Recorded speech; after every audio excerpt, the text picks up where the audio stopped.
realized how good the video ability was, because originally, when the spec sheet came out, we kind of thought, although there was this sort of slight buzz, we kind of thought it was a joke. You know, why put video on a professional SLR? It just didn't make sense. Compact cameras always had it, but they were always terrible. And if you wanted video, you'd get a video camera and shoot video. But when one of my colleagues, Vincent Lefaurie, did a film called Reverie, which if you haven't seen, I strongly suggest you Google Vincent Lefaurie, Reverie, and watch it. It stunned everyone. It was shot on an SLR, but looked like a Hollywood production, and it was done over a weekend. And literally the whole sort of industry just went, including Canon, because Canon didn't expect it to sort of go off in the way it did. And sort of, you know, a few years on now, 5D Mark II is used relatively extensively in Hollywood, on a lot of the big TV shows, things like House. Uses it a lot. They in fact take one of their episodes completely on 5D Mark II. And House is the most, it's the most sold series in the world. With international sales, nothing comes close to the number of sort of syndications they do with that show. So it's kind of, you know, rocked the whole establishment. So it got me really interested as well when I realized what could be done with it. I'd never been interested in video. I'd always turned down video work from the papers and thought it's stupid, and I'm a photographer and that's where my passion is. But when I saw what the 5D could do, it wasn't video, it was cinematic, which meant it had a sort of a feel to it, and it had a sort of a taste to it that you just can't get in normal bog standard video, because it just looks like normal bog standard video. And we did this review for the BJP, and I convinced my editor to let me do a separate review purely on video, and jumped straight in. Initially, the idea was, you know, his idea was, why don't you go and tape the park or something like that, just so we can put something up on online so people can look at. But I jumped straight in and thought, no, I'm going to shoot a film. I'll try and shoot a short film, just so I can then experience it fully, be able to write about it properly. So that's what we did, and I kind of haven't really looked back since. I'm still primarily a photographer, but I'd say probably 30% of my work now is film-based, is video-based. So that's kind of what got me interested in it. There are certain things that one needs to keep in mind when shooting video, things that are slightly different to the way we do stills. In stills photography, more often than not, the only time you'd only usually use a tripod would be for, you know, very low light stuff, or if you're using a very, very low ISO or very low sort of ASA film. In video, it's almost an absolute given that you use a tripod. You can go handheld with certain things, but keeping the camera steady, ideal with the tripod, is sort of key point number one. I'm just going to show you a little trick. If you don't have a tripod to hand and you want to shoot video on a camera that has a neck strap, a good sort of cheat is to hang it around your neck, and then once you've done your settings and you focus, and it's the same with a compact camera, it doesn't have to be a DSLR, just push it away from your neck and pull back on your neck so the neck strap's taut, there's tension in it, and that'll actually steady it. You'll be surprised how steady you can get it. You can easily sort of shoot 10, 15, 20, 30 second, quite steady sort of clips. Obviously, you can't sort of go on for minutes, which is why a tripod's always a good idea.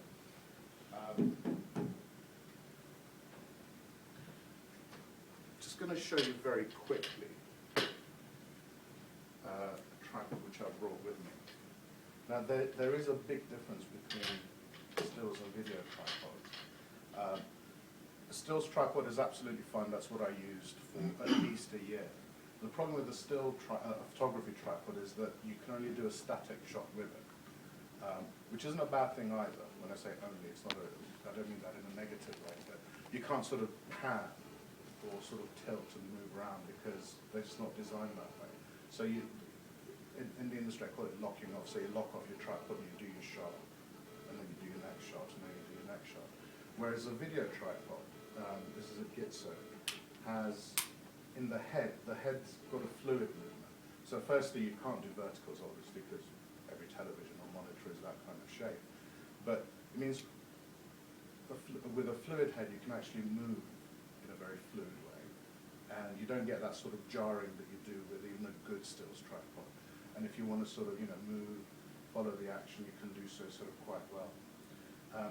Another very neat thing I'll just show you very quickly is that once you set your legs up, you can very quickly straighten the tripod out. Normally with a tripod, it's a little bit here, a little bit there. You look at the Spirit, a bit longer on this one, a bit shorter on that one. Doesn't matter, you can actually set up a tripod very quickly, very wonkily, loosen that. There's a sort of a ball and socket assembly there. And there's a Spirit level on my side, and once you set it, you just lock that off. And that's actually powered. So just quickly, I would show you that. So that's the main difference. But still, a normal photography tripod is absolutely fine. Point number 2 is really, really important. Once you do your shots, once you've taken a video clip, it's quite complex, very time-consuming, and or impossible to correct any errors afterwards. It depends on the extent of the error, and white balance is the first one I've sort of got on the list. So if it's a very yellow scene, you can, the way to look at it is, you don't get raw processing in video unless you go up to the sort of the red cameras or the Alexa, which are both very, very expensive. So think of it as a JPEG. Think that you're shooting a JPEG, so you've got to try and nail everything as close to perfect as you can, and then you'll be fine. The white balance is a really important thing. And I find this sort of Lasterlight white balance disc an absolute godsend. It's a tiny little thing. It's got white on one side, grey on the other side. With every single shot I do, I just take a picture of this, set the white balance manually on my camera, which you're going to do on any camera. You just take it from there. This isn't a grey card. It's a different grey. The white balance grey is different to the 18% exposure grey. So if you do want to get one of these, make sure you get the white balance one, not the exposure one. Tip number 2 for white balance would be if you either haven't got time or your camera maybe can't do this, or for whatever reason you're not going to do a manual white balance, it's best to at least choose one of the presets. So if it's tungsten, just stick it on the tungsten preset, or if it's a cloudy day, stick it on the cloudy day preset, or the fluorescent lights and so on. The reason being, because with video, because it's continuous, auto white balance will continue flickering. So for example, if it's fluorescent tubes which have a very fast flicker, if you shoot on auto white balance and you sort of shoot a fluorescent hallway, it'll constantly start changing color and shifting and stuff, which is really distracting. Unless you're trying to sort of screw with someone's mind and sort of sit in front of it and get them to watch. So it's best to fix a white balance, because even the best editor and colorist won't be able to correct that continuous change, because it's constant and it's random as well. So at least, best thing to do is to do it manually. Second best thing to do is choose a preset, never auto white balance. To go back to the example of the JPEG, so when you're trying to sort of get into the video thing, if you try and nail it as far as the auto white balance and the exposure goes, the other thing to nail is the composition. Because although with pictures we can crop in and we can change the horizon and we can even crop an upright out of a landscape and all that stuff, can't really do that with video. You can a little bit, but every time you crop you lose quality completely, because a video is, an HD video is an HD video. You don't have any excess to then be able to crop into. There are some exceptions. If you buy a 4K camera, which is a 4,000 pixel camera like a red one, and sort of spend 30 grand on it, then you can. You have 2,000 pixels to throw away. But for sort of our DSLRs or pocket compact cameras, you don't have a facility. So it's a case of, try and nail as much of it as possible and get it as accurate and correct as possible, and that just makes life much, much easier. The other big thing, and the biggest headache for photographers, is audio, because at least with the visual aspects, we can all sort of get a grasp on it, and it's quite simple and easy to pick up once you sort of start getting into it, because we're all visual and have an aesthetic understanding. But audio, no one's ever had to think about recording sound and ambience using music and stuff. And if you speak to a lot of people in cinema or in broadcast or in sort of TV show production, a lot of people, this is including cameramen, will tell you that up to 60% of what you watch is actually audio. You can have the most beautiful photography going on, but you actually, your subconscious and your conscious pays more attention to what it's hearing than it does to what it's looking at, which sounds completely bizarre, and I sort of thought it was absolute nonsense. But what happens is, if you have bad audio, it will kill even the best footage. So, you know, if you have sort of really hissy, windy, noisy sort of stuff to go with it, even the most beautiful shot, it'll distract so much that people won't see whatever it is that's being looked at. So it's really important to try and get as good audio as possible. Using external microphones is always a good thing. Most SLRs have got a little jack on the side where you can plug a microphone into. These sort of, the ones built into them, which the sort of 3 holes here, are terrible. If anyone's sort of tried recording on camera, you know that it's absolutely useless. So you can get sort of quite nifty little microphones, and this one's Harry, and sort of you plug it straight in. This thing that it's mounted on is just a shock mount. So if the camera touches something, or if I'm changing the setting on the camera, this sort of isolates the microphone so the noise doesn't sort of travel up when it's being recorded. So getting audio as close to perfect as possible is a great thing. And part of that is getting really, really close.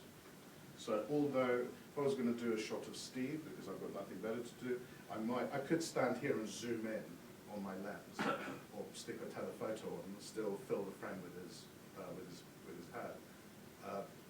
But there's a distance between us. And even if it's shouting, the audio is not going to be great. So, although I could just visually compose it from here, it's best for me to move closer, use a wider lens, and bring the microphone as close as possible. So the closer the microphone to the sound, the better. And that microphone can be a built-in one, it doesn't have to be that. So you always think about getting as close to the, source of the sound as possible, the better audio you're going to get. If you think about it, you see these lapel mics on sort of, news sort of shows and those sort of documentaries. That's why they use them, because it's as close as you can get. You get better audio. If you've got a sort of fancier camera where you can set some stuff, these are things to definitely set. So set it to 25p. You'll have 25p, 24p, 30p, sometimes 60i. P is progressive, I is interlaced. I mean, this is getting really a bit geeky and boring and too in-depth. But if you have a DSLR and you want to start sort of messing around, do set it to 25p. That way it's synchronized to something to do with the electricity sort of wave bandwidth, something or other. You don't get flicker, basically. So in the UK, 25p, in the States, 24p. Set it to full HD so you get the beautiful, lush sort of look from it. And shutter speed, and this is a really weird one, always has to be at a 50th of a second. Doesn't matter what you're videoing, it has to be at a 50th of a second. The reason is, there's 2 reasons. Reason 1 is a 50th of a second and 25p. 25p means 25 frames every second. When you shoot at a 50th, which is double that, the look you get is very fluid. It matches, and you get a sort of a fluid look as you're watching. You're not aware that I'm looking at 25 frames changing every second. You just see a continuous sort of motion. That's point number 1. Point number 2 is that if, for example, you were shooting at 2,000th of a second, even just of me standing here talking, it would freeze every movement of my mouth so sharply that when you then watched it, it would kind of look like a staccato kind of, that kind of robotic kind of movement, as opposed to a flowing movement. So that slight blur in movement actually adds to seeing movement as well. So there's 2 reasons, which then introduces a whole heap of issues, because if it's bright sunlight outside, you have to shoot at a 50th of a second, and you want to isolate someone, so you want to shoot them at 2.8. Really, well, it's impossible, because there's too much light. Sometimes even if you close the lens down to f22, there might be too much light. So neutral density filters are a big help. So if you want to sort of, either sort of isolate a subject or it's just massively bright, it's good to get either a set of neutral density screw-on filters, or you can get variable ones nowadays. Thankfully the prices have now come down. The variable one's a bit like a polarizer that sort of has a twin ring. So you stick it on, and the more you turn it, the more stops of light you lose. And the good ones are quite neutral, so you won't sort of see a colour shift. But if you are going to use one of those, stick that on, then do your white balance, because even with the good ones, there'll be a little bit of a change. Edmond, can I ask a question about the shutter Sure. speed? I don't get it that you still have to have a shutter speed. Surely the idea of video is that the shutter's open and that all that you see is just going onto the sensor. It still moves. The shutter still moves. Yeah. Trust me, you have to. I was going to say- 50th. Yeah. I don't know. just do it. This is what everyone told me, and it works. No, you have to set a shutter speed. Okay. Part of it is, it may just be for exposure reasons actually, because the mirror goes up and you get live view, but there is a shuttering effect going on with the way it reads off the sensor. So if you sort of move the camera like this on, say, a 50th of a second, or even slower, you will see a blur.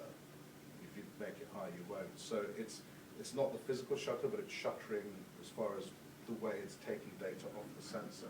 I don't know the technical any deeper than that. So you're going to have to Google it if you need to sort of know the exact depth. But it's the way it is. Sorry, before I carry on, I should have done this at the beginning. Who has shot video here? Sort of quite extensively, right? Who's just tried it? Okay, so you know stuff like how to set the camera into video mode and stuff. Generally, for those who don't, if it's a compact camera, it'll just be on a dial. If it's a DSLR, you basically need to find out how to put your camera into live view.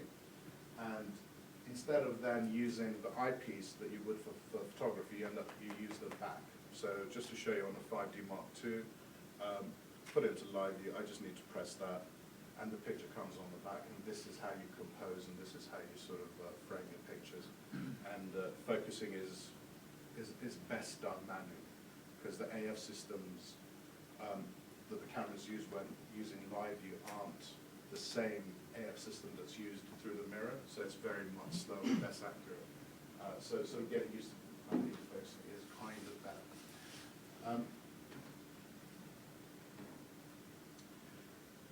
The thought process behind shooting video as well is quite fundamentally different, because with a still picture, you just after that photograph, and that photograph is in isolation, whereas with a video, it's made up of a length of either a length of one shot, or more often than not, a montage of several clips all sort of stuck together. So think of a script, and the script isn't necessarily just for if you're shooting a proper short film with a story and stuff. It could be someone's birthday. It could be your daughter's birthday or something like that. If you still have a kind of script, you've got the obvious things. She's going to blow the candles out, and there's prezzies that are going to be given and stuff. But making sure you, for example, do some close-ups of the presents. Making sure you might sort of do a panning shot of the birthday cards, and then the obvious things with sort of dancing and cakes and candles and all that kind of stuff. And once you have all of these elements in place, then you can sort of edit it together and make a nice little, several minute sort of memento video. And obviously, you sort of then go deeper and want to do either a documentary, a day in the life of, or a sort of fantasy short film kind of thing. Then obviously it becomes even more important to sort of have a script in place. And the next thing is sort of think of every shot, because again, with a photograph, it's 1,000th of a second and it's done.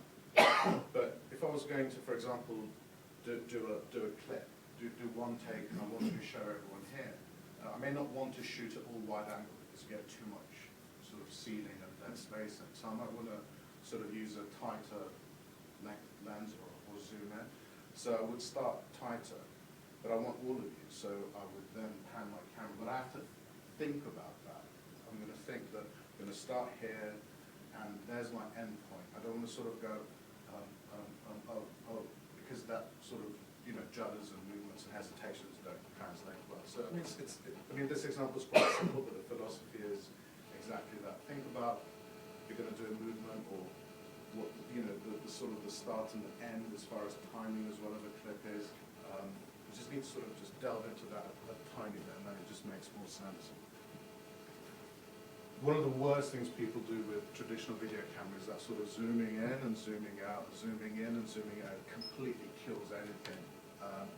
In fact, for a lot of my film work, which I'm going to show you in a minute to stop yabbering on, I actually use single focal length lenses, so prime lenses, so there's no movement. It's just composed, and you sort of let the action happen. You let the characters, whatever those characters may be, actually do the thing, as opposed to sort of making your view seasick by that constant sort of motion and stuff.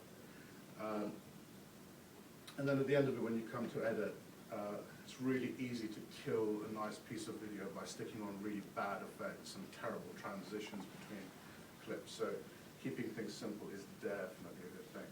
If anyone's got any questions as I'm carrying on, please just stop me sort of, and fire off a question. Can I ask a question about the manual exposure? I mean, how do you get around that?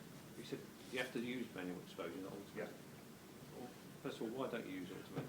Good. Sorry, I forgot to mention. If you sort of remember about the white balance constantly changing, if you put it in automatic exposure, the exposure is constantly going to change as well.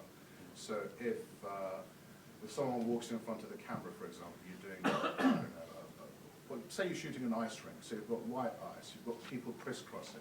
Every time someone crosses near the camera will change the exposure to sort of compensate for that. Then they'll go, then it'll see white, and then it'll underexpose, and then you'll still get that kind of, you won't get a constant look. So manual exposure, 50th of a second, figure out the aperture, and then just lock it, lock it and don't sort of change it. Because, you know, as exposure changes, it will sort of do that dark light sort of thing. So how do you do a pan then? Because surely if you pan it across somewhere, the exposure would change throughout as you pan across. You decide where you pan it. If it's, say, I don't know, say a football field, and half of it's in sunlight, and half of it's in deep shadow, you don't pan with both. Right. You pan in the light bit, or you pan in the dark bit, or you take a static shot in the light bit and a static shot in the dark bit. Because you can't, even the best cameras have only got so much tolerance, so much dynamic range. So that's kind of part of, thinking about the shot, because you just can't. Even if you go from light to dark, there will be a stage where it goes click, click, click, click, click, the exposure changes, and you can't do that smoothly. It's impossible.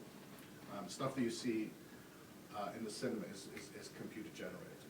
It's not real, because no camera can do that sort of, like our eyes do. No artificial camera can do what our eyes do. So that sort of immediate sort of change from light to dark, but we're not sort of aware of it. I mean, I don't know, do you actually see it on the screen if it's being overexposed? Can you sort of adjust it as you're filming? Is that possible? Yeah, you can. Well, I mean, what you see on the screen is pretty close to what you're getting. I still tend to not trust the screen fully and use a handheld meter and look at the exposure as well, because the screen is quite close. But yeah, you can see on the screen if it's going over. Some cameras let you put in overexposure warnings as well. So it's another thing. And on proper video cameras, you get something called zebraing, so you get lines come up every time you sort of start to go blowing highlights. You get those lines come up. Yes? Do you have the same exposure options? So would you leave it on center weighted or spot metering? It's a good question, actually. Because I use an incident meter, I'm not. I suppose if you're manual, it doesn't matter, does it? Exposure reading through the lens and then fix it that way. You always use a handheld exposure. Yeah, I generally use a handheld. I mean, you can, as I said, you can get once you get to learn your screen, because they're not accurate, they're close, but they're not accurate. Once you get to learn your screen, you can judge it quite well. But it's a case of spending time with a camera and getting to know its peculiarity. It's kind of the way it works. But you can judge it. But I tend to do the other. I mean, you could use the camera through the eye, do a spot meter, for example, from a nice mid-tone, see that it's a 50th at 5.6, for example, and just put in a 50th at 5.6, then go into live view and then shoot. But I don't know. You can change the I think it's still... No, I think it just stays on matrix by the look of it. That's two questions that are stuck. Thank you, Ben. Moving on, no more questions. Sorry, any more questions? Does that answer your... Yeah. Where you've got about massive sensors, with Canon, Nikon, whatever, does it have to be a specific full sensor to be able to do video, as opposed to this smaller sensors? No, what the full frame sensor gives you is the best looking shot. And by the best looking shot, they perform the best in lower light, just like a normal, just like in photography, you know, a 5D is better than a 7D or a 60D, for example, in lower light. And bless you. Another thing it does is it gives you shallower depth of field, so you can get beautiful cinematic looks and, you know, shoot at 1.4 and everything turns milky in the background. Having said that, there's a lot of good work being done on the 70, which is a 1.6 crop sensor. Even that sensor on the 70, which is a lot smaller than on the 5, is miles bigger than a video camera sensor.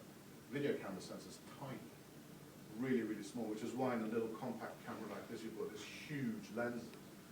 Well, I mean, they're tiny, but the range is huge. So no, I mean, you know, even that sort of is going to be fine.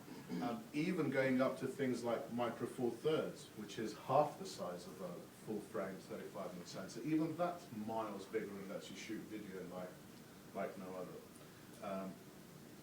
So yeah, no, that's not an issue. The bigger the better, but it's not a necessity. You can still get lush video sort of out of a, you know, crop sensor, absolutely. So yeah, that's a 5D Mark II. That's a slightly posher microphone than this, and it's plugged in using a sort of separate lead and a box assembly. But I won't go into that because that's sort of moving things on a little bit too far. But I just wanted to show you that sort of very quickly. And in fact, your question is perfectly timed because these are micro four thirds cameras. These are Olympus EP2s, and that's a video microphone there. The furry thing is there. They're called dead cats. Slightly bigger version of the little one called Harry that I showed you a minute ago. And what that does is actually it cuts out wind. You know, that sort of wind sound that you can get on mobile phones. If you speak to someone who's outside in the wind, you get that, so you can hear the wind. Whereas obviously you don't want that sort of constantly in your film if you're shooting outdoors. Even if you're in a breeze, the microphone will pick up the sound of the wind hitting the microphone. And what the wind jammers or dead cats do is they sort of stop that. They're also nice to stroke when you're feeling a bit lonely. But enough of that. So this is on a set of a short film I did for Olympus, and we used. I tend to shoot with two cameras as much as I can. If you notice with, say, TV news, if someone's being interviewed, you'll sort of get the person being interviewed. And then you always get this really fake-looking other shot of the interviewer going. And what they've done is they've only got one camera because their cameras are huge and expensive. So they'll do the interview with the Prime Minister, for example, and then quickly bring the camera around once the Prime Minister's gone, the guy's sitting there. And sort of making all these faces and stuff, and then they cut to it. Because having one continuous shot of the Prime Minister just sitting there going blah, blah, blah, blah, blah, is boring.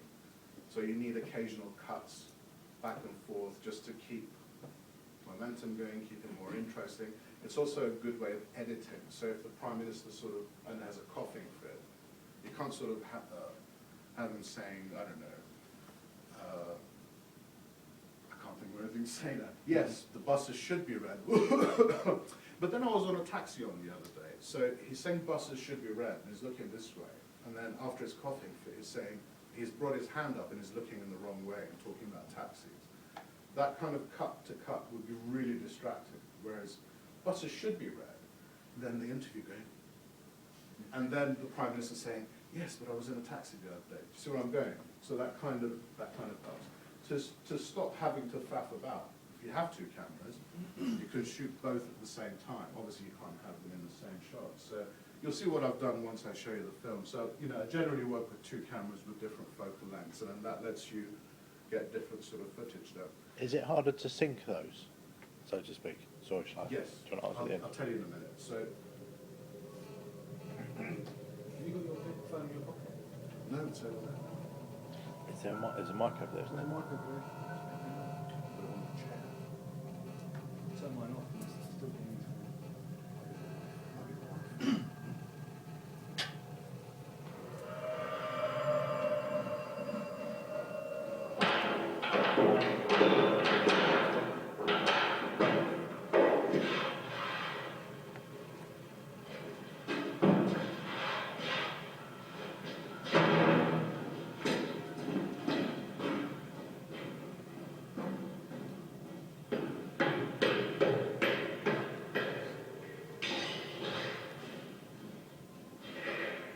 Blair Witch. Great location. Shit film, great location.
1 second, I'm just going to switch off the Wi-Fi on this. It might look, which I can't see on the screen.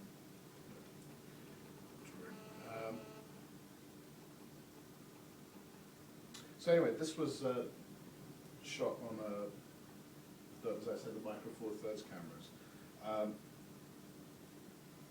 I showed this at an event for sound engineer degree students, and they invited 3 speakers. There was a sound engineer who specializes in recording music.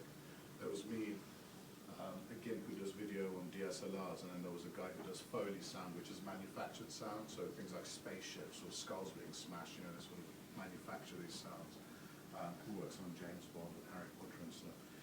And the first guy was talking about all the equipment he uses and how clever he is, and how his sound recorder's £40,000 and his microphones are 20 grand, and how it took him decades to become the master he is. And then I showed this clip, and I was watching him, so I was really interested to see what an expert would say. And he was at the edge of his seat and really into it, and all the students were amazed. And then I broke the news that I'd actually shot this on a £900 camera using an £80 microphone, and this guy was livid because I kind of turned his 60 grand and sort of said, actually, We're in this business. Obviously, there's there's limits, and the guy obviously is good at what he does. I wouldn't know what to do given an orchestra, for example. But it's all about thinking about sound, and the way we did the sound for that was we've got an extension lead, put the microphone on a boom pole, which is like a monopod, so it's just a long pole, and my assistant was holding it out of shot above the musician, and the microphone was pointing straight down at the violin. So it's all about thinking about sound, getting as close as you can. In fact, that's the microphone I used for that recording, which is called a Rode Video Mic, which is the bigger brother of this. This is the Video Mic Pro. They both sound amazing, and they're sort of cheap as chips as far as microphones go. So yeah, this is one of the sort of still shots of a scene we're shooting in a car for a short film called The Story of the Objects, which we filmed last year. It's still being edited. That's another shot, and sometimes it's very handy to use external monitors. That thing you can see on the tripod next to the camera is a 7-inch monitor made by Marshall, several companies, and Marshall are the best. And what that does is it just, instead of looking at it on the back of the camera, you look at it on a bigger screen. And what that does is it lets more than one person see what's going on. So if you're working with a team, director, assistant director, they can also have a look at the shot, which is a sort of an important part of shooting with sort of big groups. Could you tether that to a laptop using USBs and what have you? And use the laptop. The camera, or yeah, the camera to a laptop. Use the laptop screen as a viewing screen. no. I suppose it wouldn't move the images quick enough. Yeah, no, you can't. That uses HDMI out.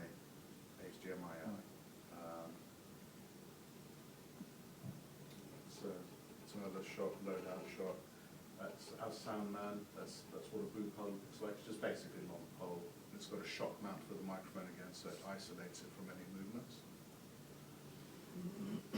And here's sort of a more mobile kind of setup. I teamed up with wedding photographer Jeff Askoff, and we're working on a multimedia sort of piece on this wedding. So that's me with what's called a Zacuto Striker, and it's basically a rig. I mean, these cameras aren't good as video cameras. Proper big cameras, have shoulder mounts and they rest on you, and sort of have to put your hand here, and it's a comfortable thing. Or smaller camcorders are smaller and light, and you can sort of fold it in and support your elbow.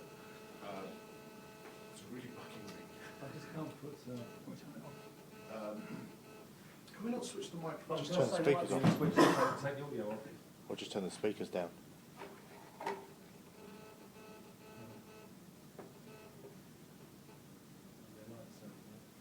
Do you still want the sound through your laptop? I'm going to need the sound later, yeah. See if that makes a difference if you turn those out. So yeah, I mean, holding one of these for prolonged periods, like, it's just not designed for that kind of shooting. It's fine for taking stills. So these rigs, you can get them at various sizes and shapes and stuff, are actually quite handy. And what this one does is it lets you hold the main weight here, push it into your sort of into your shoulder like you would a stock, and also, and you don't have to have the rig for this. This is a Zacuto Z finder or Z finder as they call it. You just basically click this on, and it magnifies the rear screen, and also you've got a shade, so if it's bright sunlight, you can still see the screen bar. But this also then gives you a point of contact, like with a normal camera, you would press it into your eye, into your brow as a support. So this actually makes it a lot easier, and you can sort of focus. And it's a bit weird because you need this hand, you set your shutter speed, you hit record, which on a 5D is the sort of the button here in the middle of the dial. But then once you've done that, you sort of steady yourself, get ready. So every shot at the beginning is a little bit wobbly and weird. If you work, I started working with a video editor, and I sort of warned him. I said at the beginning of every shot, it's going to look like I'm an idiot. Ignore the first 5 seconds and then look at the rest because you sort of got all that movement. But these are very cool. And so, as I said, several times, they come in various shapes and sizes. Do you focus manually? Yes. Yeah. On the Canons, I'm sure it must be the same with the Nikons. Before you start filming, you can zoom in on the screen to focus, so you can see precisely. So even at this distance, if I hit the magnify screen twice, your face will fill even if it's on, say, a 35mm lens. So I can then precisely focus, hit the magnify again, it'll come out. Then I can record and you'll be fine. If you've got things that are moving, then it's a question of practice and practice and practice, and sort of you can get quite skilled at follow focus. And we used to do everything manually in the sort of pre-AF days. So yeah, it's definitely doable. So what about image stabilizers? Did you leave them on or off? I actually leave them off, but they do work. I don't know why I leave them off. I have this sort of weird feeling that you're going to be able to see a judder, but I have colleagues who actually use them all the time, so they do work, yeah. Well, But again, there's a limit. If you're jumping up and down, it's not going to be able to do that, but that slight tremoring it can counteract. I was going to say, don't they also say you should turn the vibration resistance off if you put the camera on the tripod because it actually tries to shake? It depends It's what double. the system is, yeah, and what the lens is as well. Because some lenses, if you're going to do a pan, you have to switch off this axis, and it keeps that axis going and stuff. So it depends. There's various answers to that question, but they do work for video, for handheld, but on a tripod, Darren's absolutely right. So to answer your question earlier about, isn't it difficult? Timing up the two. Timing up the two. There's ways of doing it. You either do it with audio. You don't even have to do the clap anymore. There's software that just listens to the audio that says, right, that's where she started with the violin, and synchronize it. Or you can do it manually. You can sort of look at it and you know that, for example, when she brings the bow, you go frame by frame until it's at the top. You put a marker on that clip. You find the next clip, find the same bit, put a marker there and just line up the markers and the clips line up. Right. But that's sort of taking it a step further. We can talk about that more if you like later. So yeah, this is it's another view of the same rig, and this is a different project. One of the biggest things I was involved in last year, which is going to be launched in April this year, is filming sort of a documentary fundraiser kind of film at a hospital called the Royal National Orthopaedic Hospital. And so we spent months doing this. It's not months of solid work, but sort of going in, doing something, going out, doing something else. Not your phone near these? No, my phone's on this chair sort of back there. That's you. It's my magnetic personality. No, it's definitely not. Oh, My phone's- it isn't. That's it. It's such video. I thought I'd put it in the bag and I just spotted it. Thank you. So, my next record. Got involved shooting this film. It's not yet been launched. So that's, as I said, that's going to be happening in April. This is a scene in the operating theatre. And again, I was shooting with 2 cameras, not for multi-angle sort of use, because it was very much going to be one shot and then another, but some scenes are nice as static. So rather than faff around and constantly keep chopping and changing, I had one camera on a tripod which I could then just move in, frame the shot, you know, do a few seconds of it. And for other things I wanted to be able to move a little bit and sort of walk around the operation as it was going on. Another part of the hospital where they make prosthetics. I had an interview with Prince Andrew, who's the patron there. If you look at the microphone, again, it's a case of trying to get it as close as possible. I haven't actually moved that in yet. I'm still doing sort of composing the shots, but once I started to actually shoot, that microphone was brought in much closer. Obviously out of shot, but much closer to pick up good audio. So my assistant with a boom pole. This is another one of the, this is an ex-patient, another ex-patient that we interviewed. And this is the scene where we did an interview with the sort of the chief surgeon, Professor Guy, who sort of has done all these amazing sort of operations there. What the setup is here is, if we start from the right, it's just both 5D Mark IIs, but on a stills photography tripod, so it's a fixed shot. I'm not going to move. So that's just a normal Manfrotto tripod, 135 mm lens, with which I was doing sort of quite a cropped close shot of his face. In the middle, what you've got around the camera is called a cage, and basically what a cage does, in some respects it protects the camera, so if you're in a rough environment, it just cocoons it a little bit. But the other thing it does, it lets you stick stuff all over the camera, it lets you mount things all around it.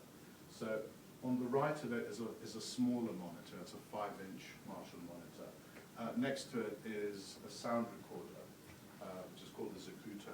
So it's a very high quality yet affordable sound recorder that you can plug in sort of proper microphones into. And the cable goes from that onto the microphone that you can see on the stand on the left of the screen. So that's the setup we use for that. This film, as I said, hasn't been launched yet, so I'd appreciate if you could sort of keep it within the room. The fact that I'm going to show you a small edit of it. The edit I'm going to show you hasn't, although it looks finished, it's not finished. It's only a small part of the film, and it's also not been graded. So this is the raw footage as came out of the camera.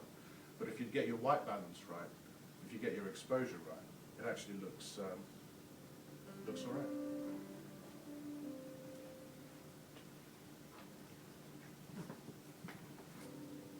The Royal National Orthopaedic Hospital was founded in 1905 and has now been in existence 105 years, and it's developed into one of the top 3 leading orthopaedic hospitals in the world. I had scoliosis of the spine, which my mum found. It was discovered when she was about 12, while she was swimming. I had this lump on my leg when I came back from school camp. It was really summer and I was wearing shorts, and my mum noticed a difference then. So we went to the GP, and he was great. He immediately recognised it and referred me here, knowing that I would be more likely to get serious attention when I came to the RNOH. I was on assignment in Afghanistan in Helmand, colleague Rupert Hamer for the Sunday Mirror, and we were embedded with 1-3 US Marines. And it was a supply run up around the bases and to drop us off, and just a massive IED explosion. And, fortunately, Rick was killed in a young Marine, and I lost my lower right leg. There was amputated in Bastion, and then my left was taken off in Selly Oak. The sort of patients that we treat are the very complex with very rare conditions, such as curved spines and bone cancer of bone and soft tissue, to the more common procedures such as complex hip and knee replacement and revision, and problems with any part of their limb, their spine or their skeleton. When I first arrived that night, I went to bed, everything was amazing. I had posters on my wall and flowers, and everyone was so nice. And then the next morning, only the next morning was I scared. I was so young, and I remember being so overwhelmed by everything because it happened so quickly. but I remember my nurses were all so nice. You see everything here of people with all sorts of different conditions. I mean, that's from all, you've got all the age ranges. You've got young men who are still working, who are able to continue working because they have been put back on their feet and they have been, are made mobile again after some horrendous injuries or operations. Right down to some fairly elderly, infirm people and children. I mean, it's actually mind-blowing what happens here. So it basically put people back together. I came here and they put metal rods in my neck and 8-inch screws up my back, which have now fused together and keep me straight. The other thing we've done is we've set up and we're going to build a new family accommodation unit, and it's going to be called the Princess Eugenie House. At the moment, what's happening is that families are living in hotels or in the actual wards of Princess Eugenie House will make families have a better time here with their children. The redevelopment appeal for the Royal National Orthopaedic Hospital has been a gleam in my eye since I became patron. This is one of the 3 premier global institutions for orthopaedics. This is the place to do it, and I'm delighted as patron to be able to support the activities of RNOH in their attempt to raise the necessary funds. The RNOH actually put me back on my feet and helped me to walk again, and I'm able to go back to work and look after my 2 small children because of the work that was done here. So please support them. I just really enjoyed sort of like the feeling of walking again, really enjoyed it so much. It was just really nice that they could do that. Really liked it.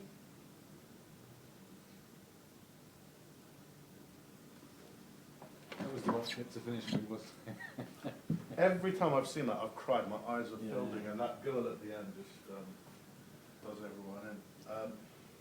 But like I said, that's just a raw, very, very raw, very short edit. The full film, as I said, which is it's about 4 times long. It's about 11 minutes. It's going to be launched at the end of April. So keep an eye on my blog, Twitter, Facebook, whatever, and you'll sort of see details of it.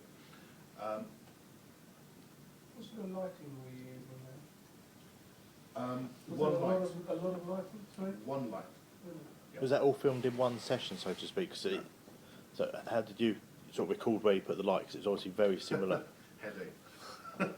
It's actually not perfect because they're in different rooms. The shots with my colleague Phil, the photographer who lost his legs in Afghanistan. For example, that room we put bin bags all over the windows, but we couldn't block out all the light out, so there's more available light. Yeah. Whereas with the royal family, it was a different room still, with sort of halfway light, and then the shots with the young lady, the medical student, and also the little girl, was in another room with no light, so the modeling's nicer, so it's a pain. But it's one light with a softbox on it. How do you manage the mixed lighting sources? So if you've got, say for instance, fluorescent lighting, but you've perhaps got a window. Manual white balance. And you haven't seen anything yet. I mean, there's quite a lot, well, none of these clips are in what I've shown you, but there's a lot of stuff in the operating theatre, for example, down corridors. I mean, hospitals are terrible for lighting. So you've got all sorts of terrible lighting going on, But if you do a manual white balance, you'll be amazed how clean it looks. You were saying that still needed, is it grading they call it? Yeah, great. I mean, they call So they in send video that it's off called to the grading. It's basically Photoshop. You sort of make it slightly contrast. You'll sort of just twiddle the light, the colour balance and. Well, I sent I had a film made for work once, and that got sent off for grading, and I know that actually it was to bring the exposure all to the same sort of level. Or, yeah, I mean, that's one of the other things. So do you send yours off to be processed, or do you do it yourself? That wasn't great at all. Everything is sort of fresh from camera. This film I'm working with an editor on. In fact, it was his project, and he asked me to come and shoot it for him. He's a broadcast editor of decades. He does Hollywood trailers and stuff. Very, very at the top of his field. And if you see the final result, you'll never notice that it's been graded, because good grading should be invisible. It's like a photograph. You shouldn't think, oh yes, you've darkened the sky there. You should just look at the picture and be taken by it. It's exactly the same. If you're aware of it, someone screwed up. If you look at the finished product, it's astonishing. It just grabs you and pulls you in, and you're not aware of all of that. But it's a little bit more uniform. For example, the cut between the two angles on Prince Andrew, there is a discrepancy in the light. Although I did white balance both cameras, they're mass-made cameras, so they're not going to be perfect. There is going to be a slight difference. But in his version, there isn't. I mean, it's so slight, probably no one noticed it. I know that it's there because I've seen it so many times. But the light it's called a Kinoflow Diva light, and what it is it's a big box about this big, sort of thin, and it's got fluorescent tubes, funnily enough, but they're very high quality fluorescent tubes, and they're daylight balanced. And it's just one light with a softbox on it, and the softbox is just a white cloth that you cover it. It's nothing. It looks really terrible, but it's actually it's a beautiful light. So yeah, it's just one light, quite close, so you get the shadow, you get that sort of detailed, but yes. Sorry. Can you alter the sound, the audio separately to the picture? On what you're doing? Because you're doing, I don't really understand how it's made, but if you've got two different cameras and you want to bring in a shot, but like you had the girl playing the violin, you don't want to lose the sound. No, so what you do... Can you separate your sound from your video? Yes, yes. Okay. I'll kind of show some slides later on that do that, but yes, you can separate the sound with every video, and you can choose what's called a master track for the sound, for the audio. So, for example, if I'm recording onto this, the cameras still record on the cameras as well, even if I'm using the small microphones on here. This sound will be much better than without this on the camera, but nothing will come close to matching if I sort of record properly. So this is my favorite microphone.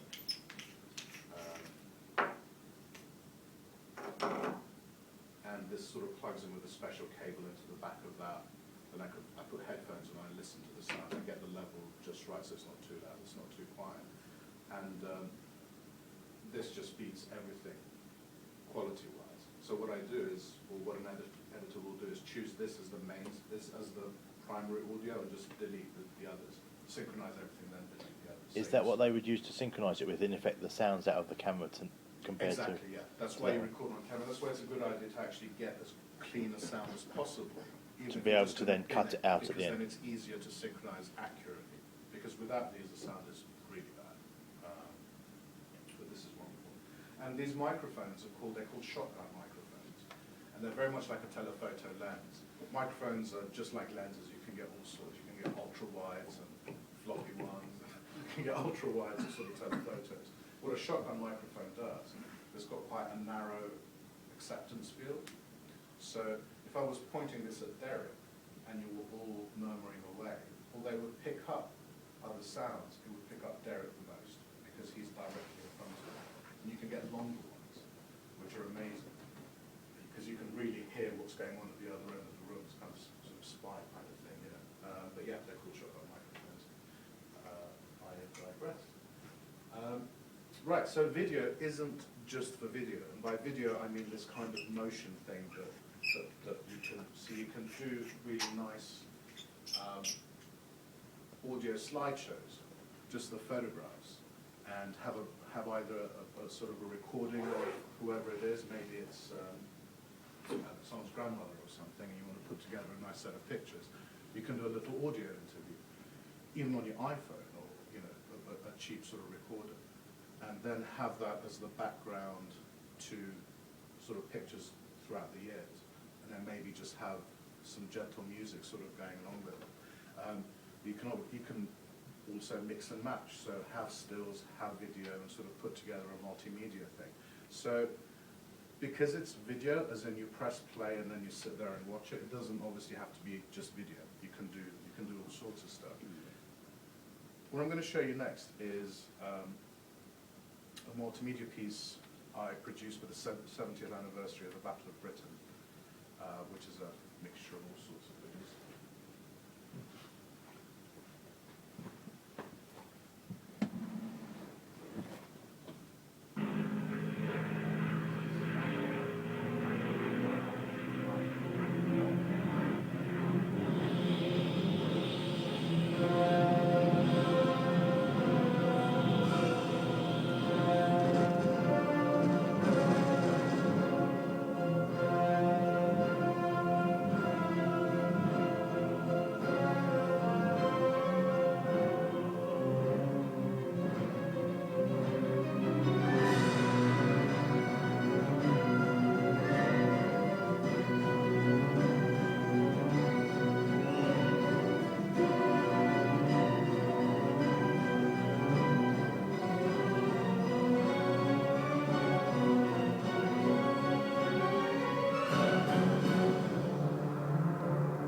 one would probably think. But the other thing is there's no moving parts. You know, it's just electronics. So, I mean, do electronics wear down? I don't know. Yeah, no idea. No idea. From a work point of view, is video taking over more of your work than the skills work that you do? No, I mean, it's about 30% of what I do now. So no, it hasn't. And I kind of wouldn't want it to, because I'm passionate about photography. I love photography. But I find video really interesting. And once I saw Reverie and I started exploring it, and I sort of got rid of that negative attitude of, no, I don't do video, sort of screaming at picture editors who dared ask me to shoot film, shoot video. I actually realized it was quite exciting. It took me back to the way I felt when I first picked up a camera, an SLR, that sort of buzz and, oh wow, you know, I used to photograph shadows and flowers and all sorts, anything, you know, because it was so exciting and interesting. It was kind of like that. It was a sort of new, it was a completely new creative outlet and a totally different way of being creative, with some overlap. But I just found it really exciting. So no, it hasn't, but it is a lot, you know, 30%'s a fair chunk, I suppose. And for some colleagues it's more. One of my colleagues has jumped on it fully and prefers doing video, and he does more video than he does stills now. But, you know, he's just into that. So it's kind of interesting, it's cool. So one of the things, talking about grading, it's a little bit bright, so you may not have seen the subtleties of it, is that was graded to look a little bit old. I want to say there was no rich colours in there, was it? Exactly, yeah, it was subdued and it was desaturated and a little bit sort of, With bleach bypass. kind of, but yeah, kind of, and a little bit sort of sepia-y and sort of to match the photographs. I did the pictures, graded, you know, I did them in aperture and silver effects, sort of got the look that I wanted, and then got the video, and then I tried to mimic the look. So it kind of looked like it was shot, you know, decades ago, so it kind of fitted the subject.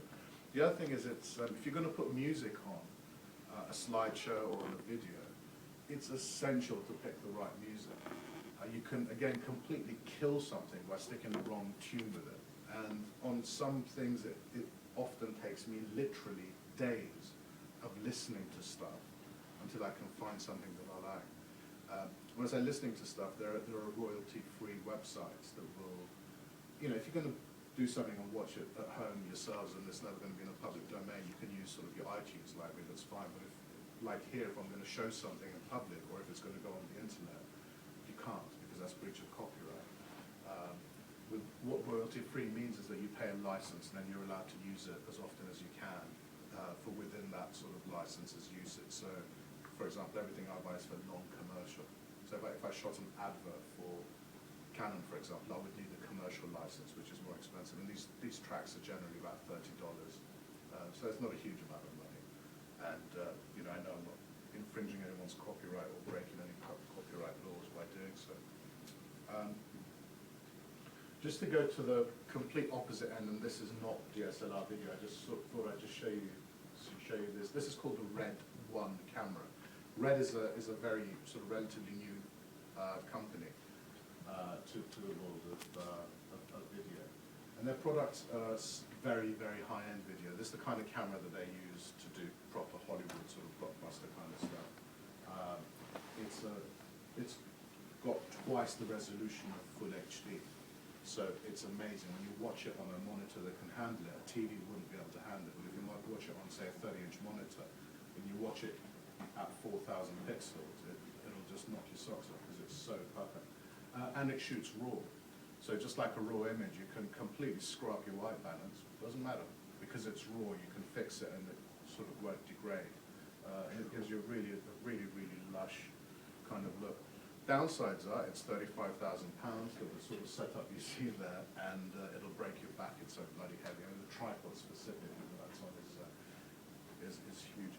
I hasten to add, this isn't mine. I was sort of given this I was lent this for a project, and I thought I'd just show you this the sort of quick film that I shot on it.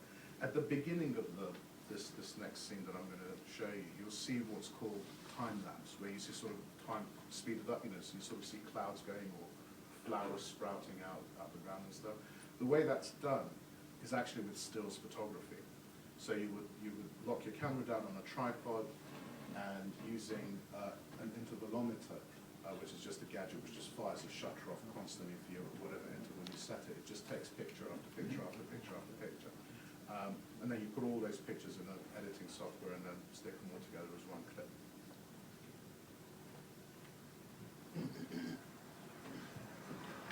So all of these are pictures.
really a Met cleaner, because I don't clean our offices.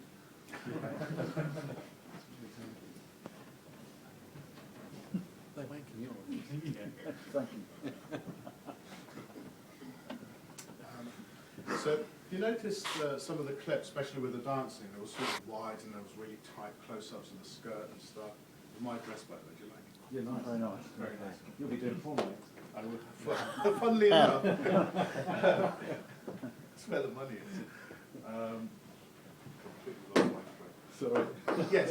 So if you remember the dancing bits, you know, there was wides and then really tights and sort of, you know, that stuff, and that was actually cheating. That wasn't all from one take, obviously, but you can do stuff like that. So you do take after take after take. If it's the kind of thing, you know, if you're doing this sort of fantastical thing, then you can then just edit it all together in a way that works. Because if the entire thing is just of the wide shot, even if there's two cameras and there's one tight and one wide, it can get a bit monotonous. But then you can sort of start messing around and move the camera and then do the thing again, get closer and keep changing lenses and stuff. And then if you cut it, if you edit it in the right way, you can just make it quite interesting and buzzy and sort of happening. Right, so on to the last sort of segment of my presentation, editing the stuff. So, you know, the general concept of video editing is simply arranging a set of clips to tell a story. As I said, the story, like the script I mentioned, can be anything. It doesn't have to be a short film or a documentary. It can just be a birthday or, you know, a family gathering or at Christmas, or it doesn't matter. You know, there is still a story to be told.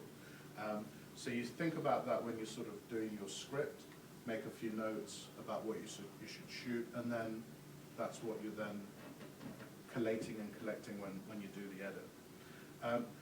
And it's generally, a video is going to have several clips, so it's about looking at each clip, getting rid of what's bad on it, you know, movements or coughs or stuff that doesn't look good or is detracting in whatever way, either technically or aesthetically, or is extraneous or is boring.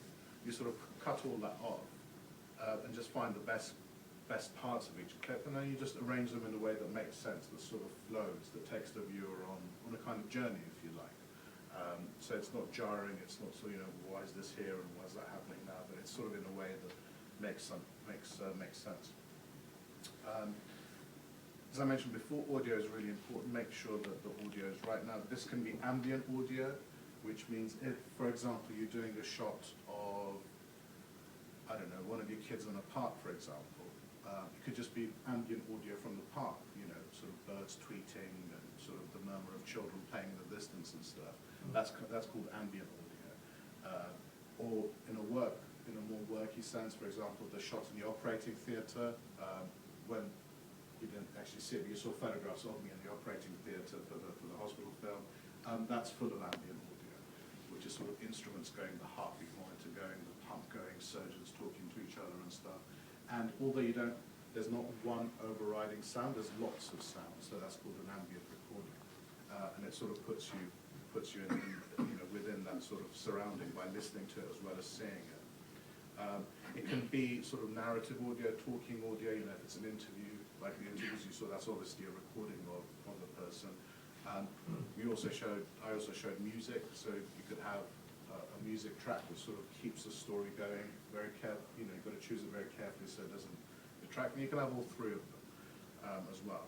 It can be one, both, all three. It doesn't matter. It sort of has to fit what you're doing. And regardless if you're on a Mac or if you're unfortunate and have to use a PC, it doesn't matter what software you're using. The general idea is the same. Buy a Mac. It's really good. And to move on, this is, for example, Aperture 3. Everything I'm showing is on a Mac just purely because I use Macs. So Aperture is a picture editing program, as some of you may know. But you can also do slideshows on there.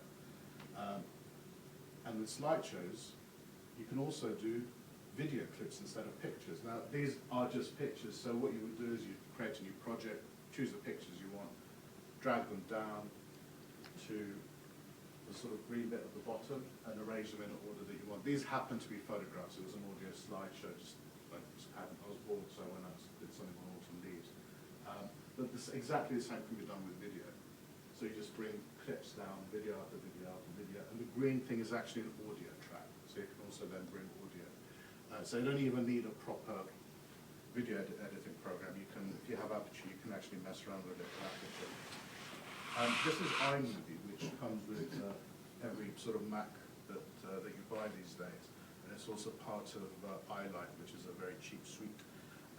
This is an exceptionally powerful video editing program, actually, and most people discount it because it's free or it's sort of at the consumer level.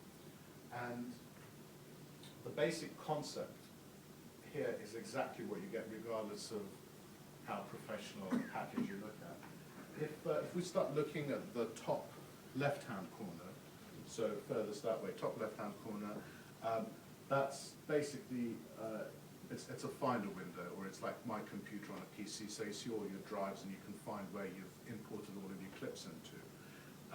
The next window is where you put all of the clips to the video that you're editing.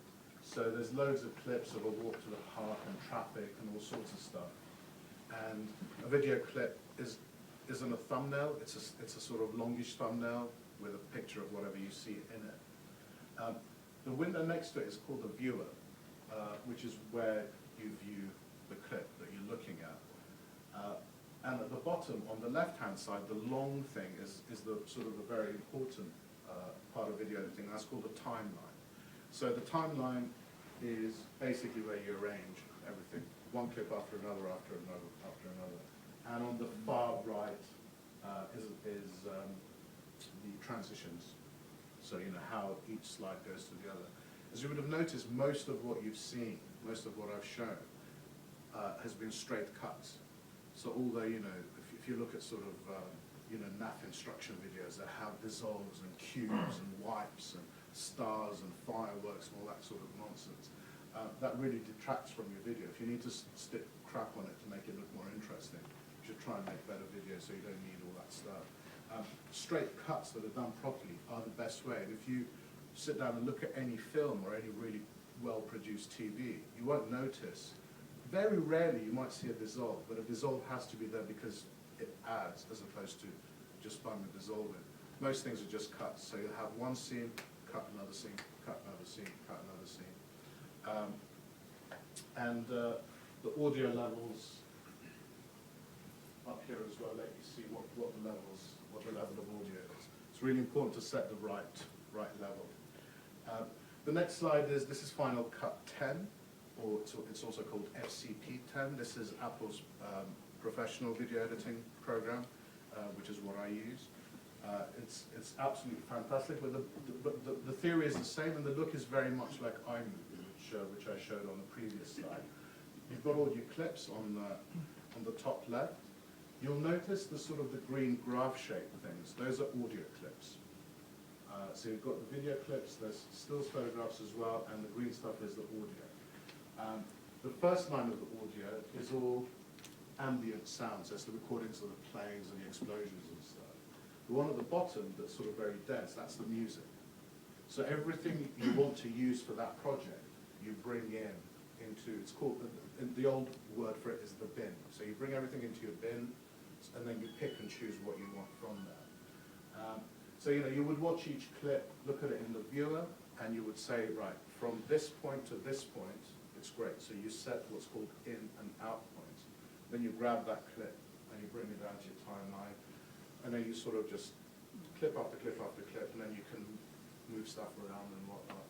And on the bottom, you can see the long green line, that's the music, and the smaller bits are where, you know, had ambient recordings of planes coming in. So there's a really naff announcer constantly talking, and I didn't want to use his voice, so I cut all that out.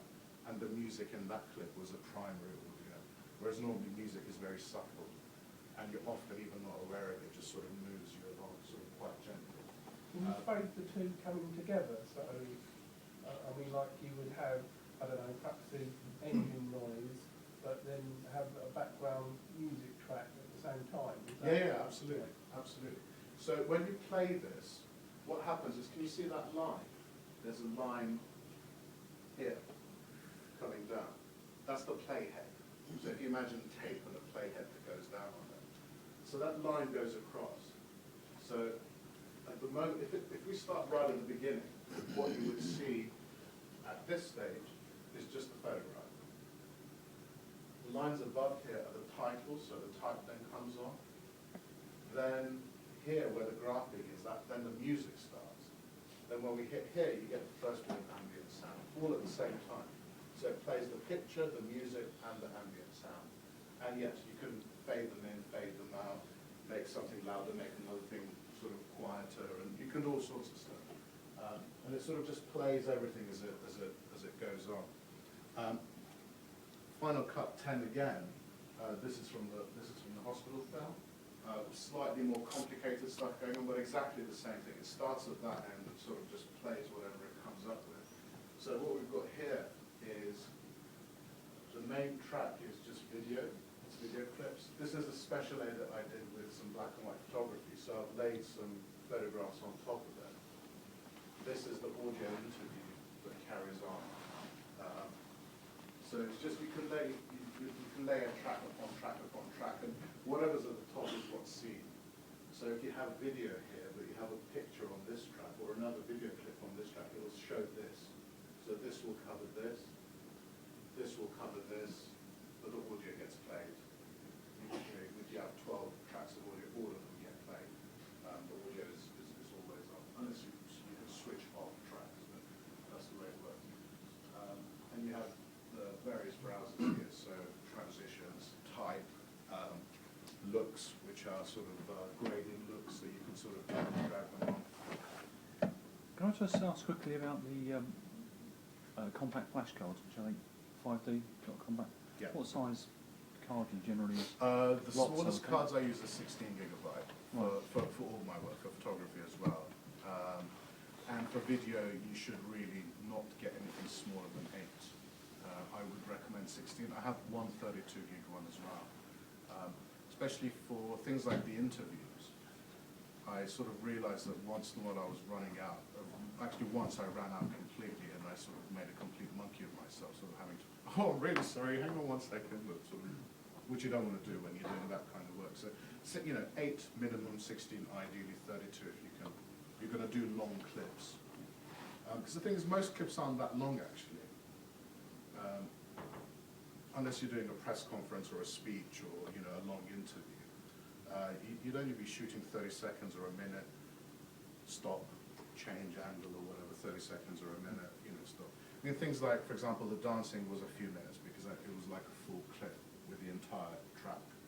Then another clip with the entire track, so that was 3 minutes long or something for each clip. Will a class 6 card be fast enough, or do you need 10? I don't know off the top of my head because it also depends on your camera and what the camera's sort of churning out. Because although HD is HD, for example, full HD is full HD, there's always bit rates and data rates and all sorts of stuff going on underneath it as well. So it depends on the camera. Often if you look in the manual, definitely it will say what the minimum you should use. But as a rule of thumb, the faster the better. Because the quicker it's going to empty the buffer. And also when you set up on your computer, you'll import stuff much quicker as well. So it's fast, can't go wrong. So I just buy the fastest thing you can possibly afford, but obviously do check the speeds because different cameras are sort of rated slightly differently. This is, I just thought I'd just finish on this shot of this is Neil Patience, the editor I mentioned that I'm working with on the hospital thing, so he's editing a scene with Prince Andrew there. This is what a professional editing suite looks like. Starting on the furthest left, he's using Final Cut 7, which is the previous version to the Final Cut which I showed you, which a lot of pros actually prefer. And right on the left, he's got his browser with all of the clips that he wants. The next window along has got the timeline across the bottom of it. He's got a small viewer on top. The next monitor along is actually what's called a TV monitor. So that's a broadcast monitor, very, very expensive, calibrated for television use. So people who work in TV, which Neil does, can't edit on a computer monitor because a computer monitor is different to the TV. Shows everything slightly differently. So that's what he actually judges his work on.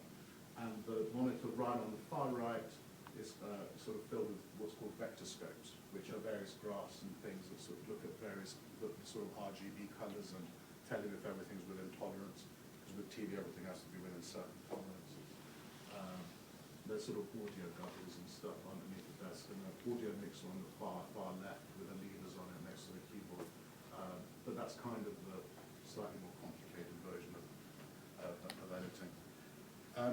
So that's me. If you've got any more questions, by all means, fire away. You can keep in touch via my social networking. Yes, Mr. Osborne. Have you found that doing video has influenced your still photography? So, for example, using things like continuous light, has it had an effect at all? Good question. No, but it probably will. Because at the moment for photography, I use flashes, obviously. I use quantum Q flashes, which are sort of big, battery-powered. Small studio lights were bigger than hot shoes, and they're battery-powered. And I use softboxes and stuff on them off-camera, wired electronically. What I want to do actually is get LED panels, which are continuous light, which then will work for video as well as still. So it will, but at the moment it hasn't. See, a lot of wedding photographers are going over to LED panels and continuous light, just because they like the way it goes. You also Well, see for a instant wedding, results. you should shoot at available light anyway. I'm a purist when it comes to stuff like that. But for for certain things, you need to light it. But yeah, I mean, continuous light in a lot of ways is easier to work with because you can see immediately what effect you get, obviously. So it will do, but it hasn't yet. Yes. When you're shooting the video, do you not get tempted to take a photograph at the same time? Yes. And are you keeping another camera with Really you? annoys me actually. No, because if you click, you ruin the clip. That's the thing that there's so silence, phones off, and all, because all it takes, you can have the best clip, and if there's one tiny mistake, it's killed the entire clip. So no. But it does bug me. There's been some situations where I so wants to take a picture and it's a video. But you can take a still from the video, can't you? Well, is that not the same? It's It's only not the same. You can one or two do it, but it's not the same. What there's three downfalls to it. So you can bring a video into something like QuickTime Pro, and you can export a still from that. The three downsides to it are, firstly, it's going to be not a RAW file, so it'll be a JPEG or a TIFF or whatever. Secondly, it's going to be shot at a 50th of a second. So if there's movement in video, it's fine. But if it's a still and the person's sort of done that, you've got this whole smearing movement. You can't use that as a photograph. And thirdly, it's going to be small. So an HD file is 1920 pixels by 1080 pixels, which equates to 2 megapixels. Would anyone here be happy with a 2 megapixel camera? I bet no one's got a phone that's as low as 2 megapixels now. So you've got those problems. Having said that, on the hospital thing, I did do a lot of black and white pictures, which is actually what that still showed, loads of little black and whites along the top. But I haven't shown that to you guys today. And you can export it, you can enlarge the, I've enlarged the images by about 20%, and they haven't really lost it, but that's not good enough for publication. But I wanted to do a different edit, and it kind of works as long as you're only looking at it on screen. But if you want to make a print or send it to a newspaper or a magazine, it's not great, because it's tiny. Are you burning hard drives like it's going out of fashion? Yes, especially with that red one. When I had that red one for 11 days, and the cleaner that I showed you, it was just a personal thing I did to get accustomed to the camera before I actually used it properly. And it just goes through hard drives like there's no tomorrow. I mean, it's ridiculous. You think DSLRs are bad, but you shoot on something like that, you sort of go. I was talking to a DOP who, they did this one little TV series thing. I think it was just one episode. 27 terabytes of data they shot. 27 terabytes, and you think you have to back that up. Yeah. So you're talking at 100 minimum, you've got terabytes. double that, So I'm thinking about buying an iPad, so you can't play these games on an iPad. Or you can. Play them, yes. Well, I mean. Not store them. No, but I mean, could you work on it? Could you Oh, edit do on an iPad. edit on it? I'm not talking massively, I'm just talking about little. You can When do I say basic. play, Yeah. You can. I'm just I mean, you can do thinking- basic editing on an iPhone. Right. You can get iMovie on an iPhone. I mean, it's not good as iMovie on the Mac, but. So would you recommend getting the higher gig iPad? That won't make any difference to its ability to edit, but its ability to then store, Yeah. it will, yeah. So you can bring stuff in and do an edit and then leave it on there, as well as with music and sort of other films and stuff. But you can do basic stuff on it, yeah. Yeah. I mean, you can dip your toe and do Yeah. stuff on it and sort of get into it and then, see how you feel and go from there. I mean, iPads are great for all sorts of things anyway. You can put picture portfolios on there, sort of show people that stuff as well as magazines. Was it iMovie you called it? Was that Yeah. so you could do that? Yeah. I'm sure there's more. I haven't looked into it, but I'm sure there's more. More than that. But yeah, iMovie will do the trick. If you're, sorry, go on, Clive. I was just going to ask, what sort of lens do you recommend using? And as your Canon user, in a Canon range? It depends. I mean, what do you want to shoot? What would be stuff that you would shoot? I mean, I'm just saying, I've heard that a lot of people even use fisheye because you say the problem with movement and using the fisheye is one way of getting around it. I've seen sort of YouTube clips and some people are saying if you use like 51.8, Yeah. I mean, the 50, I have a fisheye. I use it maybe twice a year. But I need it for those 2 times. Fisheye is one of these things that's brilliant if you use it properly. If you overdo it, you kill everything you use it for. Last time I used it was for the royal wedding. I was photographing a street party and I went upstairs and took a picture of the street on a fisheye and it looked magnificent because it worked really beautifully. Hasn't been out the bag since. But it's there for the other time, I might need it for this year. I much more prefer prime lenses to zooms. I mean, I have a range of zooms because as a news photographer, often you don't get the chance to really compose because you're in a scrum with other photographers and things are fast moving. You're going to be able to zoom in and out because you don't have any choice. So I have to have zooms for that. But for considered photography or considered videography, I much prefer prime lenses, so single focal length. And the 51.8, which is 90 quid, is better than the majority of Canon zooms or anyone else's zooms out there. People just don't realize what a great lens it is. Anyone who's got Nikon or Canon and you don't have a 51.8 at the bottom of the range, the Nikon one's I think £120, a Canon one's around £90. Really recommend you get one. You'll be astonished how sharp it is. The other thing is it's 1.8, which is so much faster than 2.8. So you can work in lower light. You can also isolate the subjects more if you open it wide open to 1.8. So, I mean, I personally prefer that. My favorite lenses on the Canon system are 35 1.4L, stunningly good lens. If you want a cheap wide angle, the 28 1.8 is a few £100 and it's stunning. 28mm, lovely, 1.8, very low distortion, works beautifully in low light, very quick to focus, and it's tiny, it's about that big. 50 is about that big. You can put them in your pocket. Whereas, if you're talking about zooms, and this is a small zoom, you're still talking big, chunky sizes. The 85 1.8 is brilliant. 85 1.2 is superb. 50 1.2, which I use a lot, that's a very good lens. The 135 f2L is one of my favorite Canon lenses actually. It's this one. I mean, for photography, I tend to shoot more on Leica M's nowadays.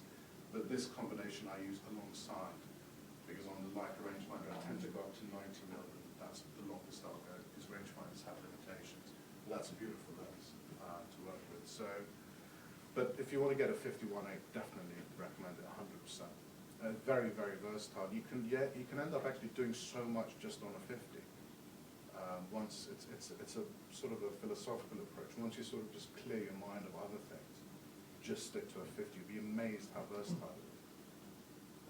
Would that just be on a full frame? Ideally on a full frame, yeah. So cropped. Yeah. So you're going to go down a bit. You could get a 35 f2, which will equate to a 50. So yeah, on a cropped. Maybe a 35 might be better. A 50 is great for portraits and stuff in that case. But even on a cropped or even on a full, if you get, for example, the 28 and the 50, you know, you're spending around £300, give or take, and you're going to get two amazing optics. And even just between those two lenses, you'll be able to photograph a video, such a wide variety of things, and at a quality that you wouldn't be used to if you just shoot, if you're just used to shooting zooms, especially the kit zooms, which are useless. You'll be amazed how good your camera actually is when you put a good lens on it. Stunning. We borrowed a Canon 350 or a 300D once a couple of years ago. You know, consumer near bottom of the range camera. Put a 35 1.4L lens on it, which is a great lens. And there was three of us who were looking at it on the screen, couldn't believe the quality of the pictures. And this was from a £700 camera. You know. So yeah, lenses. That's where you should spend your money, is on lenses. Getting a good camera, sticking a shit lens on it, ruin it completely. Yeah. If you're saying shooting video, record everything at 1/50th. Yes. And obviously you've got the variances of light, indoor, outdoor, and low light. How are you enabling the depth of field that you want or don't want? I mean, obviously you've got 1.8, f22, and all those extremes. Neutral density filter. And what about the ISO? Because I mean, obviously the 5D Mark II has got a massive range for It ISO. doesn't go low enough, Right. Which is why you need a neutral density filter. Just to cope with the bright light, so to speak, Exactly. the Exactly. depth of field that you make. It might not even be really bright light. It might even be sort of, you know, under the spotlights here, you want to sort of film someone, but you want to shoot them at, say, 1.2. You know, But- even 100 ASA is not going to be low enough. But filming at 1.2, you've obviously got a very short depth of field. Yeah.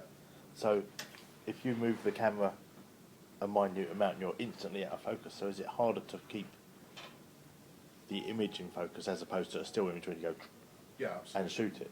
For Oh, the video, is absolutely. it a lot harder to sort of constantly... Oh, definitely, because you've got... even when someone's sitting down, I suppose them just even move if they forward. just move their head, you've got one eye in focus, and then the other eye's in focus, which is why I kind of shoot with two cameras, because on one of them I know I'm going to get a safe result, Right. and on the other one I can mess around and do sort of arty-farty stuff. And when they're in the right sort of frame, the arty-farty stuff you can then cut in, and it looks really nice. But if I was just shooting with one camera, and it was, say, the Prince Andrew interview, which is obviously important, you can't, sorry Andy, can you come back? Doesn't work that way. Then I would be safer and shoot it at 5.6 or f8. To give you the extra depth. To give me, yeah, exactly, to sort of have a safety thing.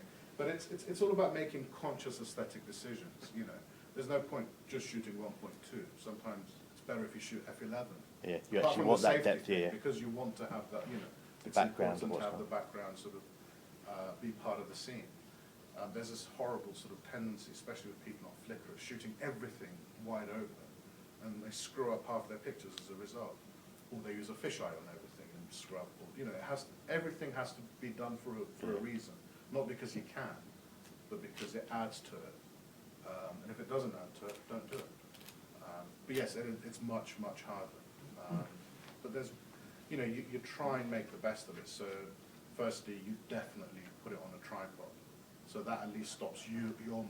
Yeah. And then you try and encourage the person not to move as much as they can, but it's human nature. Then I've seen sort of the geared focusing, I suppose that makes it easier to manual focus then. It does if you have someone else doing it. Right. On sort of Hollywood cameras and big TV cameras, you'll often see a knob on the side of a lens, and that just basically focuses the lens. But it does the same thing, it's just got a gearing underneath it, and it does that. But the way these cameras work is that you'll have the cinematographer behind the camera, and you'll have his focus puller sat next to him, and the focus puller will have his own monitor, and the cinematographer will have his own monitor, and the director will have his own monitor. And what happens is that the director is just watching. The cinematographer is sort of doing the actual camera and exposure and all that stuff, but he's not touching the focus. You have one person sat there whose only job is to focus. And it might sound really silly, but when you're shooting at 1.2 with an actor who's walking towards you, it's amazingly complicated. And there's things like, you know, you can take it to extremes. Philip Bloom was talking about, it wasn't Philip Bloom, sorry, it was Rodney Charters was talking about some film he did with this amazing, Rodney Charters is a DOP director of photography on 24, the TV series, the American TV thing, and he'd done some feature film where he had this amazing focus puller who had focus pulled Cuba Gooding Jr. standing in an army jeep, being driven at sort of full whack straight towards the camera, and he had him in pin sharp focus all the way to where he hit his mark and then sort of did some line. And he said he didn't go out of focus at all. And that was all done on, I think, 2.8 on a longish lens at 70-200 or something. So, you know, but if you look at TV, you notice often they miss the focus completely. The actors, you know, his ears in focus, focus! That's because there's a bad focus puller. Wow. So it's a very, very difficult job, really ultra skilled. And, you know, it could make or break a picture or a scene, you know. Often you see it on big American sort of programs. You know, they'll have the good cameraman with a good focus puller on the main actor. The sort of other actors get the sort of the work experience kids who sort of go in and out, sort of don't sort of really do as well. Was there a hand moving on that side? I imagine. Sorry, I was just going to ask about your still photography. You said use aperture. What other software do you use? Do you find yourself using Photoshop a lot or not? I use Photoshop maybe 2% of the time. So basically no. The only reason I use Photoshop is things like typography, or if there's a really difficult sort of dust spot which needs to be masked so I can clone it out. So no, basically I don't. I use Aperture and in conjunction with 2 plugins from Nick Software, and that's basically most of my work done in Aperture. One of them's Viveza, and the other one's Silver Effects Pro for black and white. So between those 3, amazing. And if you buy Aperture and the 2 plugins, it's still cheaper than buying Photoshop. It's 600 quid. What are they, stupid? You know, it's ridiculous. You know, professionals can't afford that. Dentists probably can. Oh, sorry. No, sorry. Yes. Too many questions. If you do a workshop, could you just give us some basic, what would you do, what would you do? If we did a video workshop? I think firstly it depends on what's wanted from you guys. So I think if there are people interested in doing a video workshop, get in touch with Steve and maybe put your suggestions on what you'd like to be covered, and then I can tailor it to whatever the group as a whole. Would it matter what camera you have? No, not at all. No, it can be any, as long as it does video. As long as you're on a Mac, iPads are fine. No PCs allowed. Yeah. Sorry. I was going to say, I think the consensus would be having a workshop with you wearing that red dress. It can be done. It can be done. It can be done. Bring your credit cards then. Yeah. Very quickly, you said the question about dust on photos. Yeah. Is it dust an issue with video? Oh yeah. Oh really? Oh, big time. Yeah. If you get dust on video, it's practically, well, it's almost definitely unusable. If it's a scene that doesn't move at all, and the dust is on, for example, say on the sky, but it's just blue or just grey. There's no clouds or no movement. There's no clouds moving in and out. There's no branches, and there's no one walking past it. That can be masked out, right. But it has to be an area that there's entirely no static movement sort of on. thing. Otherwise, the second a movement comes over it, then you'll see that it's been masked out, which basically means no. So yeah, you've got to be very, very good question. You have to be very careful. Your sensor is as clean as possible before you shoot video. Do you clean your own sensor? Yes. It's really, it's scary when you haven't done it, but it's so easy. And the first time you do, you go, why didn't I do it already? The thing I use a lot is called an Arctic butterfly, which is not a sex aid. But it goes with your dress. It does go with my dress, yeah. I don't know why I did that. No. So what it is, it is battery operated, funnily enough. And it's a brush with a handle on it and a switch. And the way you use it is, firstly, you buy the brush depending on the type of camera you have. So if it's a full frame, the brush is wider. If it's a crop frame, it's a thinner brush. When you switch it on 3 times, and it moves the brush. Every time you switch it on, it does that, and it builds up a static in the brush. Once you've done that, then you open up the shutter, flip up the mirror, open up the shutter, and then you just do that on the sensor. You close that down, do a test, photograph the ceiling or a bright light or something. And then if you need to do it again, you just repeat it. And by doing this And 3 times, you and there's no charge it chemicals? with static. No chemicals at all. Now, this will clean off dust, but if there's any gunk on there, it won't clean it. To clean off gunk, I use Eclipse fluid, and what's the swab? It's something swab. Do you make something swab? If you Google Eclipse fluid plus swab, it's a company. I'm sure it's the same company. They do sensor swabs. I think it's a sensor swab. Yeah, it's a sensor swab. And again, you buy the swab depending on your sensor. And the way that works is, I do the brush first. Yeah. If it hasn't cleaned it, you get the swab, obviously in as clean an environment as you can. You take it out of its packaging, you put, I think just 1 drop of Eclipse fluid on the swab and it sort of sucks it in. Then you put the swab on the sensor once and then backwards and then bin it. Don't use it again.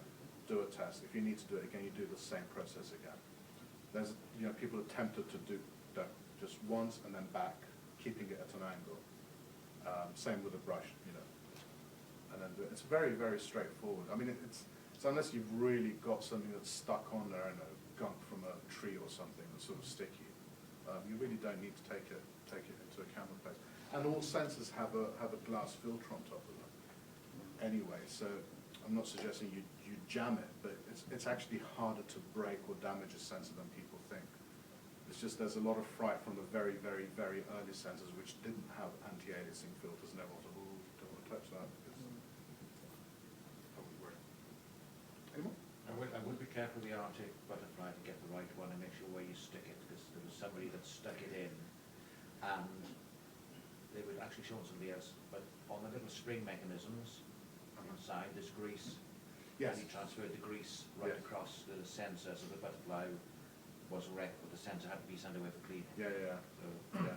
It's good advice generally, being careful where one sticks. good light, good light. But no, that's it's a good point, because you've got the mirror and you've got all sorts of stuff. So just keep it away from the sides. Just go for the thing.